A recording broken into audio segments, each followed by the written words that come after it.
I wish somebody had told me these things when I was a student the first time. It would have been a lot easier. Dr. Marty Lobdell is a psychology professor who created a course on college study skills. He realized that many students had issues with proper studying and made it his mission to create a course that allowed students to learn to study efficiently and effectively, taking them from average students to A+ in a semester's time. In this video, we'll go over the first 4 rules for studying smarter, not harder. First rule, the moment you start to slide, you're shoveling against the tide. What you need to do is what? Take a break. And here's what's cool about it. You can study for a half hour. It doesn't take a half-hour break to recharge your batteries. For most people, about 5 minutes. We always dread sitting down to study for extended periods of time, but what you may not realize is that you are hindering yourself from studying effectively if you do this. As Marty Lobdell explains in his lecture, things that are reinforced we tend to do more of. Things that are punished or ignored, we tend to do less of. This can transfer to how we study as well. If we dread sitting down to study for 5 hours straight, we aren't going to study nearly as well as if we break up our study into smaller chunks of time. According to London's Global University, 5 of the benefits of taking study breaks include improved memory, reduced stress, improved health, and boosts to your energy, as well as boosting your performance and creativity. The main point to take away from this is to make sure to break up your study time from longer periods to shorter ones with scheduled breaks. As a bonus, add on a well-deserved treat at the end of the study time. It'll help motivate you to be more productive during your allotted study time. And this is where you go away, do something fun for 5 minutes. Call a friend, talk to a child, talk to a parent, a roommate. Enjoy some music. Do something you enjoy and actually say, this is my treat for having studied for 30 minutes effectively. Go back and here's what happens. Your efficiency is nearly 100%. Study a half hour, take a break. Study a half hour, study a half hour. Creating a study area is one of the best ways to help you when it comes to studying. Researchers asked the students, what's the biggest problem with studying? They said, we can't get into it. The university in question had primarily dorm rooms. One side bed, another side of bed, study area, right? In one room, you sleep, you groom, you talk with people, you socialize, you study, you snack. It's a multi-purpose room, and yet you're supposed to study. As Marty explains, we have certain cues as people when in certain areas of our homes. By using a designated study area where all you do is study, you train your brain and yourself that this is the area where you study, and that's all it is used for. In the Hawaiian dorms, all of the rooms had a gooseneck lamp. So the professor said, we're going to try a little experiment. Take that lamp, make a little sign and put it on it, study lamp. Use it only for studying. You don't dress by it, you don't have BS sessions by it, you don't snack by it, you don't clean the room by it, nothing.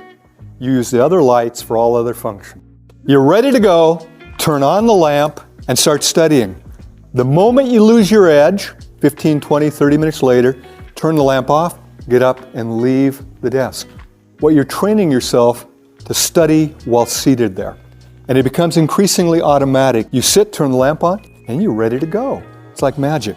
The students who did that were 1 grade point higher the next term compared to the control group that didn't do it. 1 grade point simply by creating a study area. Not sure how to create a good study space?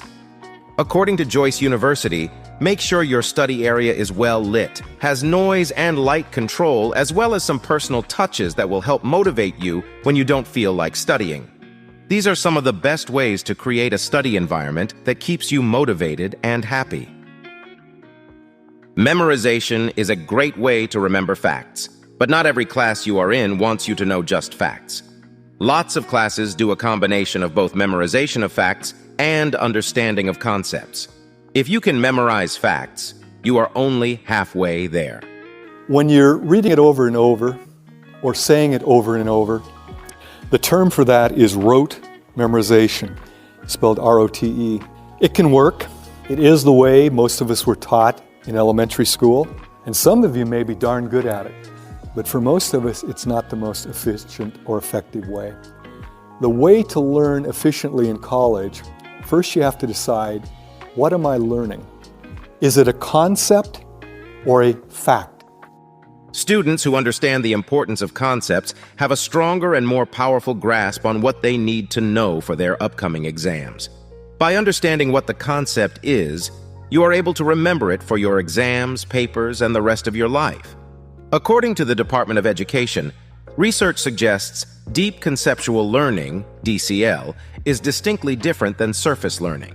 Deep conceptual learners tend to think, discuss, and question more, seeking to understand rather than only memorize. A fact is the discrete little piece of information. Understanding the name of a bone is a fact. Understanding what it does in the body gets into a concept. So in studying, sometimes there are a lot of facts. In fact, I use anatomy as a good example. You got to memorize bones, muscles, organs, tissues, a lot of it. But if you simply memorize and don't understand the function of it, the comprehension of the actual concepts, it's a lot of wasted learning, really. Just to know a name of a bone is like, yes, so what? What does it do? How does it function? But in most college classes, what we as professors are most concerned about is that you grasp the concept. Because concepts, once grasped, will stay with you a lifetime.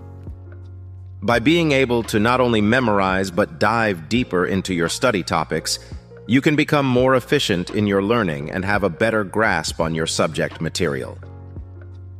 Most of you undo good studying by not sleeping adequately. Some of the latest work on REMing, we're not sure exactly how, but there's something going on. It involves the hippocampus. It involves the storage from a transitory long-term memory to a permanent, what we call consolidation. But we're getting increasing evidence that that consolidation process is dependent on rapid eye movement sleep, which if you're an adult happens about every hour and a half once you fall asleep. If you're not getting a good night, typically around 8 hours, you're not getting enough REM. What you've studied doesn't become permanent. And I can tell you there are studies that show simply by getting better rest, some students improve markedly in their performance because their brain now stores it a lot more efficiently. Without a good sleep, your brain cannot function properly and will not be able to absorb the information you are trying to learn. By the way, if you know anybody with sleep apnea, the biggest thing they'll tell you is, I can't remember anything. My brain's shot. It's like my memory's gone. Yeah, it is, because your REMing isn't happening because you wake up so often and you can't consolidate and store permanent memories. If you have trouble prioritizing sleep, Harvard's summer school has a few tips for you to try to get a more restful sleep. Try limiting caffeine close to bedtime, avoid electronic screens an hour before bedtime, and engage in physical activity 2 hours within your bedtime window. Make sure to establish a sleep schedule by going to bed at the same time and waking up at the same time every day. It will help train you to get to bed. By prioritizing your sleep, you will help create a healthy routine that not only benefits your academic life, but other aspects of your life as well. Remember, dreams don't work unless you do. By creating a study routine that eventually becomes a habit, you'll be acing your academic life in no time. To hear 4 more study tips to help you ace your studies, stay tuned for part 2. Thanks for watching.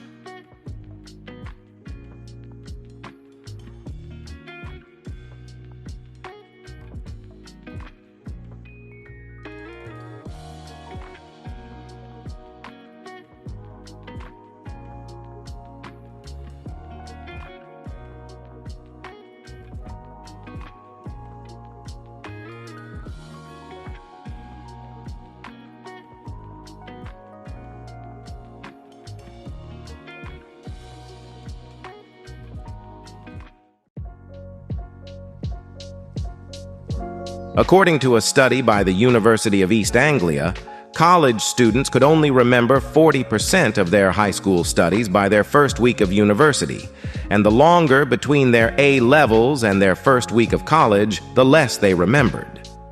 You can't rely solely on memorization, so it's important that you learn new tools to help you study more effectively. In the first part, we covered 4 study tips from Professor Marty Lobdell, and in this episode, we'll cover 4 more study tips so you can study smarter, not harder. I wish I had enough time to cover everything, but I don't. So I'm going to pick out kind of the most important things and make sure I get to those right off the bat. According to Oregon State University, there are 2 primary functions in taking notes in class. Firstly, taking notes keeps you alert, attentive, and accountable as you listen, allowing you to pay attention to what the teacher is teaching on a deeper level. Secondly, the notes themselves become a record of what was discussed in class and can later be used for studying and review. According to the same study, students who took notes in class had stronger concentration and had an easier time recalling the information they took notes on, helping them with exam performance. Taking notes, so vital. But most students who do it haven't learned a very simple rule. The first moment you get after a class, ideally right after the class, you should sit down with your notes and expand on everything you jotted down. Give it depth, flesh it out, okay? If you even wait to go home and do it a couple hours later, you will have forgotten some of your own notes. Well, that's a wasted note. But if you take the moment right after class to flesh it out, you now have a little more detail. Odds are at night, you can still recollect it. That will be a powerful addition with only about a 5-minute time investment per class. That is a good trade-off. As for the importance of asking questions, according to the National Library of Medicine, the goal of asking and answering a question is not necessarily to probe a completely untouched area of science. Rather, it should be a personal quest to resolve a curiosity and grapple with trying to understand the answer. Teachers are very receptive to students asking questions, and more likely than not, you are probably not the only person with that question on their mind. Teachers want students to succeed. Sometimes it isn't perceived that way. We want you to do well. It makes us happy. Let's say you're trying to flesh out your notes. It's like, I remember they said it or he said it, but I don't know what it was about. Look for a classmate. They're usually hanging around. Go up to somebody and say, hey, what was that about? And they can tell you. You come to my office, not just with, I'm not getting anything, but what was that about when you were talking about REM sleep, you know? And I started explaining, that's what my life's about here, okay? We love it. That's a legitimate thing. Or if you don't want to go to the instructor's office, most of us start up a class, any questions? Yeah, yesterday I didn't quite understand this piece about ontogeny recapitulating phylogeny. Okay, we'll go through that quickly. Once again, we like that. We want you to be successful. By taking an active part in your own learning, whether it be writing notes or asking questions, you'll see how easily it helps you when it comes to your studying later. While this may seem like a silly study technique compared to the others covered, it actually has great potential to improve grades if used correctly. It's a nice way of learning, active recitation. By the way, one piece of research said 80% of your study time is best spent reciting and only 20% reading. Active recitation is an act of repeating what you learn out loud, similar to reading a paragraph out loud in class. According to a study published in Sage Journals, 2 experiments were conducted with a group of grade 6 students. In the first experiment, the teachers didn't use active recitation, they instead just spoke about the topic with the students. In the second experiment, the teachers made sure to not only incorporate active recitation, but also included asking a follow-up question related to the topic of study, so that the students had to think about what they learned about. The students who actively recited and answered the follow-up questions had an easier time recalling the information that they learned in comparison to the students who did not have the recitation incorporated into their learning. How many of you know the best way to learn is to teach somebody else? Boy, if you've got family members or roommates, teach them geography, psychology, anatomy. They often love it. It's powerful because it reinforces your learning, plus it tells you if you really understood it. Because if mom or dad says, well, I don't quite get that, and you go, I don't understand it either, then very quickly you have to go back and redo it. Now, some of you may not have anybody at home to teach, or they are not interested. Too bad. Teach an empty chair. There's nothing wrong with talking out loud. Thinking is internal talking to a large degree. Now, for some of you, writing it out in your own words is a good thing. I'm lazy. I never liked to do a lot of writing, but I learned very quickly to look at it, look away, and do a little dialogue with myself, because it told me if I really understood it or not, very quickly. Let's be honest. Textbooks have always been one of the most brutal aspects of studying. They can be dry and hard to read. Although this may be the case, it doesn't mean they don't have a place in studying. Most students have not been taught how to use a textbook, and yet it's such a powerful tool. Because they haven't been taught the power of the tool, a large percentage don't even buy the book, in part because they're getting so darn expensive. But students don't know the effective way of using it. How many of you know of SQ3R? Survey, that's the S. Question, that's the Q. Then you have 3 R's: read, recite, review. According to Cuesta College, one of the best ways to tackle your assigned textbook readings is to formulate questions about the text and look for the answer. Looking for the answer in the textbook versus just reading the assigned text passively allows you to be more actively involved in your reading, thus making it easier to study the pages in your textbook. Because we schedule tests, most students don't start studying till shortly before an exam. They put so much time all massed together and only study for about a half hour, pull all-nighters so they don't get the good rest, come in and do poorly. You're undoing yourself. If you start studying early and do some of the things I've talked about, by the time you get to the test, you're just reviewing at that point. You've got to memorize facts. How do you do that? What you use, mnemonics. In my view, they're quicker, easier than rote memorization, and I do use them. Mnemonics can help with memorization and recall important information in a simple and very easy to understand way. According to UTEP Extended University, mnemonics help students learn concepts and break them down into a simple to recall limerick, acronym, or jingle. How many of you have learned that you can take letters and form a word of it, using those letters to remember certain facts? Okay. Ones that come to my mind, Roy G. Biv. How many of you know about Roy G. Biv? Those are the colors of the rainbow. Now, if you're in an art class, that could be important. If you're taking physics and you're learning about the spectrum of light when it goes through a prism, or you're breaking down light in anything that refracts it out, like a rainbow, you know.